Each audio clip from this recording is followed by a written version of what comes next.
1997 આજથી 28 વર્ષ પહેલા એક શાક લેવા ગયેલા વૃદ્ધ બાપ ઉપર હુમલો કરે છે કેટલાક લોકો એક બોલ વાગવાની માથાકૂટમાં ક્રિકેટ રમતા એ યુવકોની બાબતમાં એ તલવાર સ્ટમ્પ અને બેટથી હુમલો કરે છે. એના દીકરાને એવું છે કે હું એ બાપ માટે ન્યાય મેળવું કારણ કે મારા એ વૃદ્ધ બાપ ઉપર એમણે સાવ ખાલી ખોટો હુમલો કર્યો. એ કોર્ટમાં જાય છે, મેટ્રોપોલિટન કોર્ટમાં. અમદાવાદનો કિસ્સો છે. 2017માં કોર્ટ એવું કહે છે કે આ જે 4 લોકોએ તલવાર બેટ અને તમે કહો છો કે સ્ટમ્પથી હુમલો કર્યો તો તમારા પિતા ઉપર, એ લોકોની સામે ગુનો સિદ્ધ થતો નથી, સાબિત થતો નથી. એના કારણે એમને છોડી મૂકવા પડે એમ છે.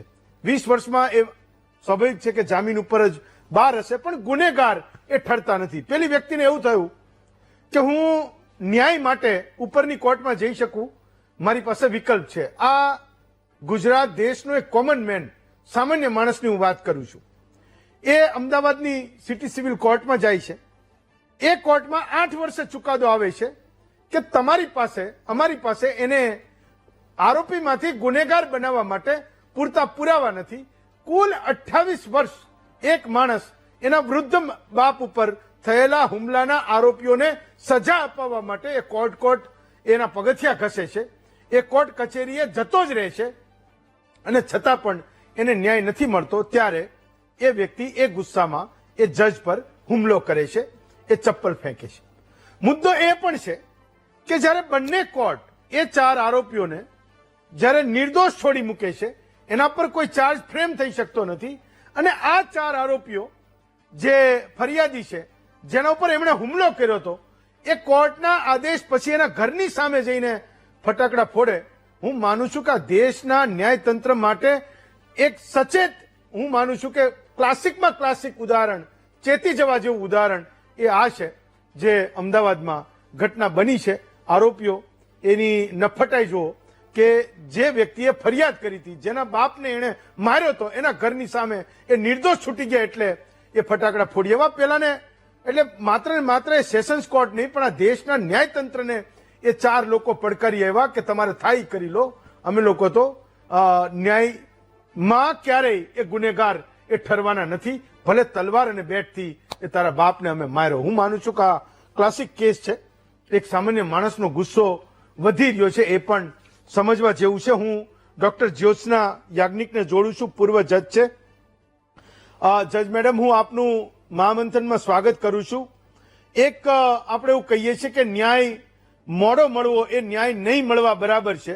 કોઈ વ્યક્તિ 28 વર્ષ સુધી સંઘર્ષ કરે, કોર્ટ એને છોડી દે ને એ આરોપીઓ એ ફરિયાદીના ઘરની સામે જઈને ફટાકડા ફોડે. હું માનું છું કે આ જાગી જવાનો કેસ છે.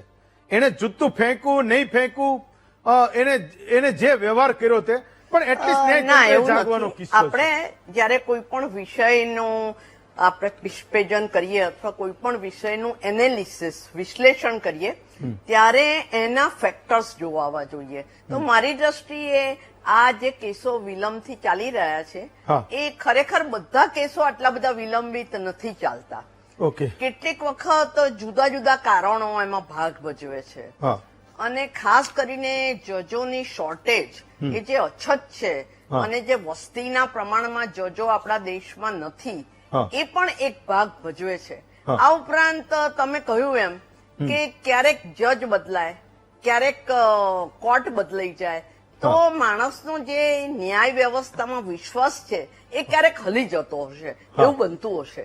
એના માટે હું પોતે અંગત રીતે હું માનું છું કે દરેક કોર્ટ પાસે એક પીઆરઓ હોવા જોઈએ, અને અસીલે પીઆરઓ ને મળી શકતો હોવો જોઈએ, અને પીઆરઓ એવા હોવા જોઈએ કે જે આખા વિષય વસ્તુની પૂરતી છણાવટ કરી અને જે લિટિગન્ટ છે, જેનો કેસ છે, એને યોગ્ય રીતે એને સંતોષ થાય એ રીતે એને સમજાવે. કારણ કે જજોમાં ટ્રાન્સફર થાય, બઢતી થાય, કોર્ટ ભવન બદલાય, તો આવા અનેક કારણો છે જેના કારણે કોર્ટ બદલાઈ જાય. તો એવી વખતે જે લિટિગન્ટ છે એને આંચકો લાગે છે કે મારા કેસનું શું થશે, મારો કેસ તો ફલાણા સાહેબ ચલાવતા હતા. તો જે જજ સાહેબ ચલાવે એની સાથે એક નાતો, એક તંતુ એનો બંધાય છે, અને તંતુ તૂટે ત્યારે એને એક પ્રકારનો આઘાત લાગે છે. એનું મુખ્ય કારણ શું છે કે આપણા દેશની જે શિક્ષણ વ્યવસ્થા છે જી. એમાં આપણે ન્યાય વ્યવસ્થાને જેટલા પ્રમાણમાં વણવી જોઈએ જી. એટલા પ્રમાણમાં વણી નથી. હા. એટલે મને એવું લાગે છે કે આ જો ન્યાય વ્યવસ્થા આપણી શિક્ષણ વ્યવસ્થામાં વણાય ને હા. તો આમ આદમીને સમજણ પડે મેમ. કે મારો કેસ કેમ ના ચાલ્યો અને કયા કયા એના કારણો છે તો એ સમજી શકે. મેડમ મારો એક સવાલ એ છે કે સુપ્રીમ કોર્ટના ચીફ જસ્ટિસે જૂતું ફેંકનારને માફ કરી દીધો, સેમ વસ્તુ અમદાવાદમાં સેશન્સ કોર્ટના જજે એને માફ કરી દીધો, તો એ જજ સ્વીકારે છે કે ભાઈ સાચી વાત છે, એને ગુસ્સો આવવો એ વ્યાજબી છે? ના એવું નહીં, પણ એક અમને અમારી ટ્રેનિંગમાં અમારી એક વિચારધારામાં અમે ન્યાયતંત્રનો જયારે ધુરા હાથમાં સંભાળીએ ત્યારે એવા એક સંસ્કાર આપવામાં આવે એઝ અ ફ્રેટર્નિટી હા. કે આપણા જે ખંભા છે એ બહોળા હોવા જોઈએ. હા. આપણે નાની નાની બાબતોથી રિસાઈ જઈએ એવા ના હોવા જોઈએ. આપણે ખૂબ ઉદાર મનના હોવા જોઈએ. Okay. આપણું વ્યક્તિત્વ વિશાળ હોવું જોઈએ અને આપણે ન્યાયના પ્રતીક છીએ. ભગવાન પછી લોકો આપણને બિચારા જુએ છે. હવે ક્યારેક કોઈ ગુસ્સે થઈ ગયું તો જાણે આપણું બાળક ગુસ્સે થઈ ગયું હોય એવો ભાવ આપણે કેળવવો જોઈએ. અને એનું બીજું કારણ એવું છે ખાસ કરીને સુપ્રીમ કોર્ટ દરેક કોર્ટ માટે કે દરેક કોર્ટ છે એ જે મૂળભૂત અધિકારો છે, નાગરિકોના જે અધિકારો છે, નાગરિકોનું અસ્તિત્વ છે, નાગરિકોની જે ગરિમા છે, નાગરિકોનું જે ગૌરવ છે એનો કસ્ટોડિયન અને પ્રોટેક્ટર છે. એનો રક્ષણકાર છે. તો Okay. હું કોઈનો રક્ષણકાર હોઉં અને નાનું બાળક કદાચ મારા પર થોડું ગુસ્સે થઈ ગયું તો એના ઉપર બહુ મોટું યુ એન્ડ ક્રાય રો કકડ કરવાના બદલે હું જો મોટું મન રાખીને ક્ષમા મેં જો શક્તિ હે વો દંડ મેં નહીં એવો ભાવ જો રાખું મારા વ્યક્તિગત બનાવ પૂરતો તો એ બહુ સમાજ પોઝિટિવલી લેશે અને Okay. સમાજમાં એક પોઝિટિવ સિગ્નલ જશે. આવો ભાવ છે. તમે એવું કહો છો કે કેસ ઝડપી ચાલે એના માટે તમને રિસોર્સિસ જોઈએ, નવા જજ જોઈએ, બિલ્ડિંગો જોઈએ, આ બધું તમને સરકાર જ આપી શકે. જો કોર્ટો જજો જો સરકાર પાસેથી એ માગી ના શકતા હોય, લઈ ના શકતા હોય તો આ દેશમાં એક સામાન્ય માણસની વિસાદ શું છે? તમે 28, 30 વર્ષે ન્યાય આપણે આપીએ છીએ. એટલે આપણે કેસોનું એનાલિસિસ કરીએ ને હા. તો ઘણા બધા કેસો સરકાર સામેના લોકોના હોય છે. હા.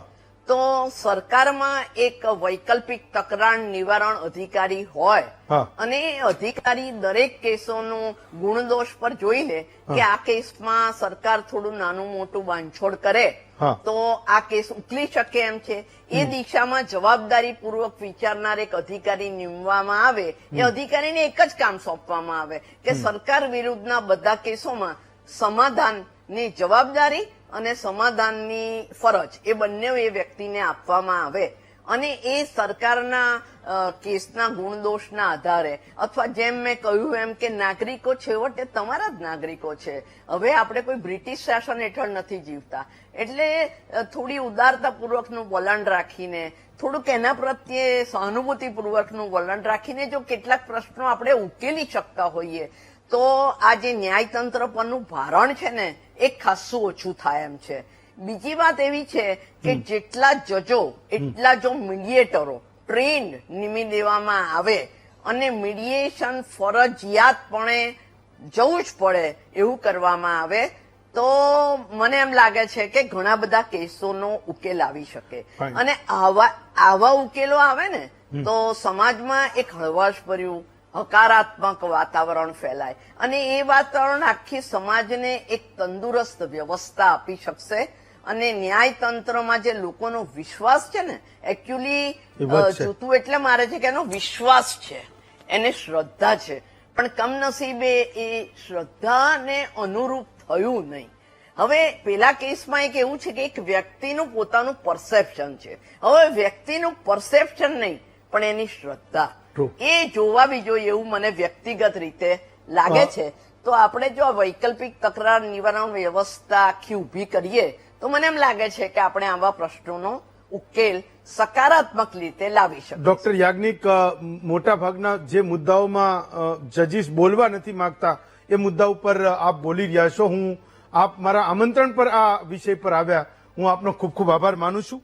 પણ કોર્ટમાં એ પગથિયા ઘસતો સામાન્ય માણસ એની પીડાને એ ચાહે સરકારો સમજે તો સરકારો, કોર્ટો સમજે તો કોર્ટો, અને વકીલો સમજે તો વકીલો પણ એ પીડા ઓછી થાય એ દિશાના પ્રયત્નો કરવા જરૂરી છે. નહીં તો આવી ઘટનાઓ એ આપણા દેશમાં ખૂબ સામાન્ય એ આપણને લાગતી થઈ જશે.